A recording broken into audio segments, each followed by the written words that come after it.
नमस्कार दोस्तों, आपका अपना YouTube channel P success point में स्वागत है। दोस्तों, आज के वीडियो में हम लोग चर्चा करेंगे बाल्यावस्था की विशेषताओं के बारे में। पिछले वीडियो में हमने चर्चा किया था बाल्यावस्था क्या है, इसके उपनाम क्या है, इसकी परिभाषाएं क्या हैं, इसको किस किस नामों से जाना जाता है, और ये टॉपिक सीटेट, यूपी टेट या किसी भी राज्य की टेट परीक्षा हो या शिक्षक भर्ती परीक्षा हो, महत्वपूर्ण है। दोस्तों, यदि आप हमारे चैनल पे नए हैं तो कृपया हमारे चैनल को सब्सक्राइब करके बेल आइकन को प्रेस कर दीजिए, जिससे मेरे वीडियो का कोई भी नया नोटिफिकेशन आपके पास सबसे पहले पहुंचे। तो दोस्तों, आते हैं बाल्यावस्था की विशेषताएं। मानी एक बाल्यावस्था 6 से 12 वर्ष की अवस्था को बाल्यावस्था माना जाता है, या कुछ मनोवैज्ञानिकों ने 5 से 12 वर्ष की अवस्था को भी बाल्यावस्था कहा है। बाल्यावस्था की बहुत सारी विशेषताएं हैं, जिसमें से कुछ विशेषताएं निम्नवत हैं। पहला है विकास में स्थिरता व अस्थायी। दोस्तों, शैशवावस्था में जिस गति से बालक का विकास होता है, उस गति से बाल्यावस्था विकास नहीं होता। जो भी विकास शैशवावस्था में होता है, उसका बाल्यावस्था में वो स्थिरता प्राप्त करता है, अस्थायित्व प्राप्त करता है।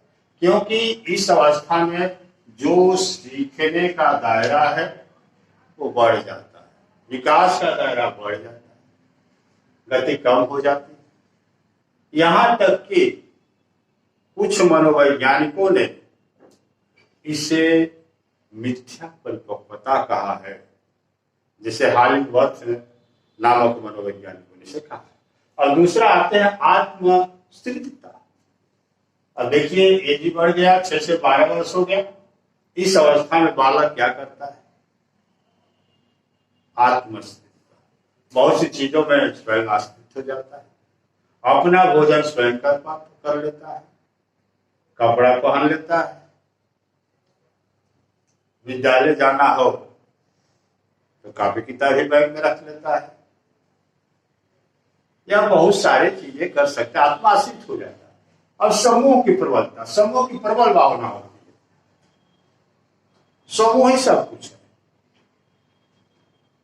समूह के बारे में सोचता है, समूह के लोगों की नकल करता है, समूह में रहने की प्रबल भावना पाई जाती है। इसीलिए मनोवैज्ञानिकों ने इसे गैंग एज के नाम से जाना है, गिरोह की अवस्था, समूह की अवस्था। कई बार एक क्वेश्चन पूछा गया है कि गिरोह की अवस्था किस अवस्था को कहा गया है, या समूह की अवस्था किस अवस्था? तो बाल्यावस्था, और खास कर से उत्तर बाल्यावस्था। इसके बाद जिज्ञासा की तीव्रता। जब इस अवस्था में पहुंचता है तो बालक को जानने की तीव्र इच्छा हो जाती है, प्रबल इच्छा हो जाती है, बहुत सारी बातों को जानना चाहता है। वो क्यों, कैसे, क्यों हो रहा है, कैसे हो रहा है, आगे कैसे होगा, ऐसा हुआ तो कैसे हुआ, इस सारी बातों को जानने का प्रयास करता है। यानी बालक के अंदर जानने की तीव्र भावना, तीव्रता। दो चीजें हैं, एक है जिज्ञासा की प्रवृत्ति और एक है जिज्ञासा की बहुलता, या जिज्ञासा की प्रबलता, या जिज्ञासा की तीव्रता। तो दोस्तों, ये पूछता है कि जिज्ञासा की प्रवृत्ति का विकास कब होगा, तो शैशवावस्था में होगा। जिज्ञासा की प्रबलता का विकास कब होगा, या जिज्ञासा की तीव्रता का विकास कब होगा, जिज्ञासा की बहुलता का विकास कब होगा? तो जाहिर है बाल्यावस्था। बहुत सारे जानने की तीव्र भावना पाई जाती है, वो जानना चाहता है, क्योंकि उसका सीखने का दायरा बढ़ जाता है।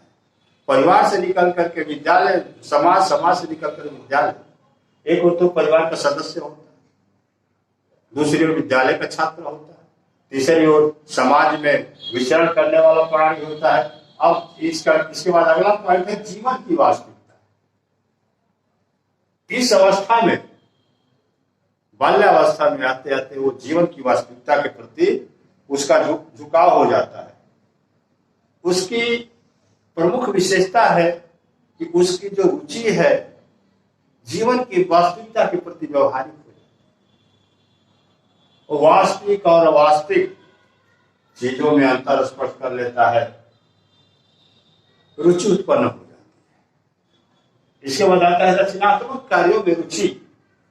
शैशवावस्था में, बाल्यावस्था में बालक रचनात्मक कार्यों में रुचि लेने लगता है, तरह तरह के खिलौने वो बनाने लगता है। आप लोग भी अपनी अवस्था में तरह तरह के खिलौने बनाए होंगे, मिट्टी से, पत्तियों से, तरह तरह के पेड़ की पत्तियों से तरह तरह के वस्तुओं को बनाए होंगे, तरह तरह की चीजें बनाए होंगे, आदि कार्य किए होंगे। इसके बाद होता है संचय या संग्रह की प्रवृत्ति। इस अवस्था में आते आते बच्चों में संचय की प्रवृत्ति बढ़ जाती है, संग्रह की प्रवृत्ति बढ़ जाती है। वस्तुओं का संग्रह करते हैं, माचिस के डब्बों का संग्रह करते हैं, कच्चे की काची गोलियों का संग्रह करते हैं, यानी बच्चियां हैं तो गुड्डे गुड़िया बहुत से खिलौनों का संग्रह करते हैं, वस्तुओं का संग्रह करते हैं। कभी कभी ये होता है कि उस संग्रह में घर का पता चला चाबी का गुच्छा ही रख दिया या कोई वस्तु ही रख दिया और गार्जियन परेशान हो जाते हैं, देखने लगते हैं कि भाई ये वस्तु मिल कर रहा है। बाद में देखते हैं कि ये तो उस बालक ने अपने झोले में, अपना डब्बे में डब्बा रखा, उसी में उस चाबी के गुच्छे को या उपयोगी वस्तु को भी ले जा करके रख देता है। ऐसी हालत में क्या करते हैं कई गार्जियन, उसको मारने लगते हैं। दोस्तों उसे मारना नहीं चाहिए, क्योंकि मारने से कुंठित हो जाएगा, भयग्रसित हो जाएगा और अधिगम की गति मंद हो जाएगी, प्लेटू ऑफ लर्निंग हो जाएगा।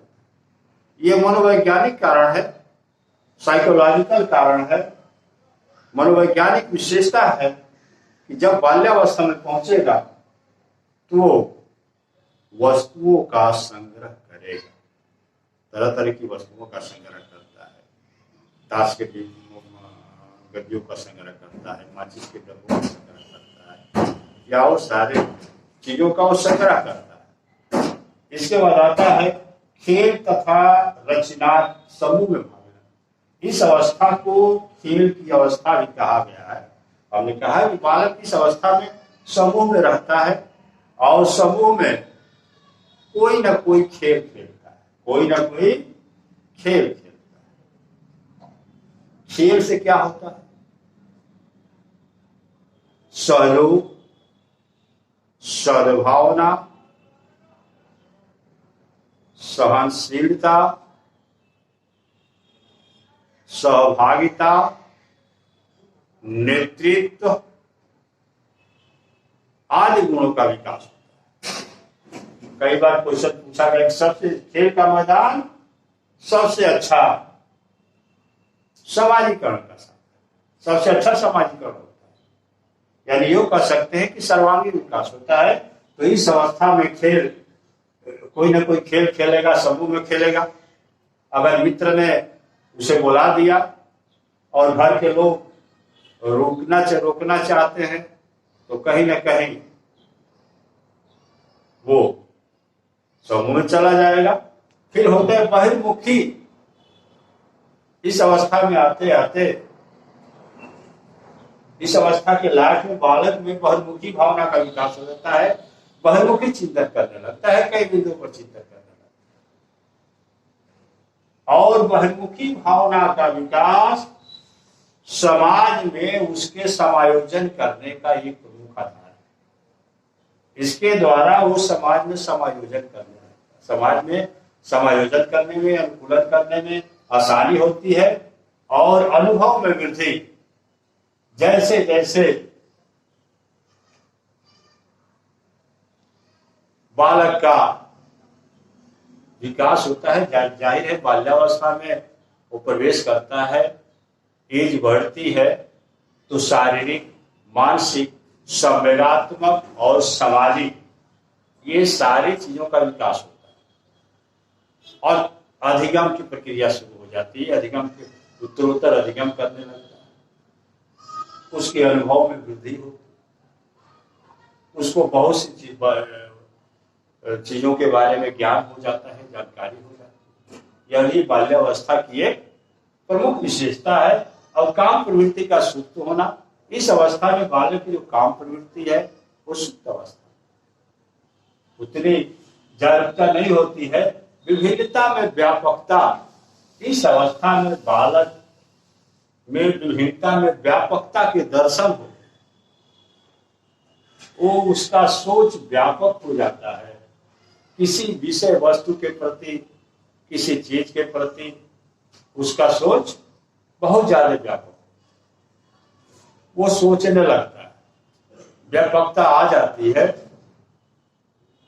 दोस्तों, आज के वीडियो में बस इतना ही। अगर यह वीडियो अच्छा लगे तो हमारे वीडियो को लाइक करें, शेयर करें और साथ ही हमारे चैनल को सब्सक्राइब करें। धन्यवाद।